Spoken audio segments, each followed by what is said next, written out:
இந்த பிரபஞ்சம் எப்படி தோன்றியது தெரியுமா? சுமார் 13.8 பில்லியன் ஆண்டுகளுக்கு முன் ஏற்பட்ட பெருவெடிப்பு காரணமாக இது உருவானது. பிரபஞ்சம் என்பது என்ன?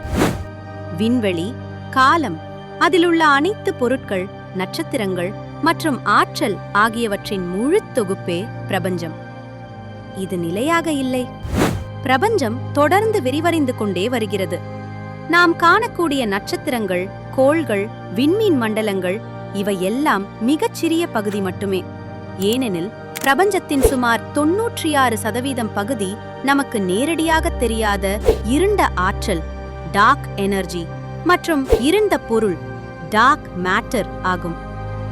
பால்வழி மண்டலம் போன்ற எண்ணற்ற விண்மீன் மண்டலங்கள் இதில் அடங்குகின்றன.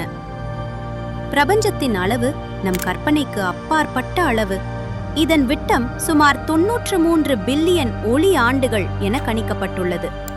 முக்கியமாக பிரபஞ்சம் நிலையானது அல்ல, இது தொடர்ந்து விரிவடைந்து கொண்டே இருக்கிறது. சுருக்கமாக சொன்னால், காலம், விண்வெளி மற்றும் அதிலுள்ள அனைத்தும் சேர்ந்துதான் பிரபஞ்சம். நன்றி.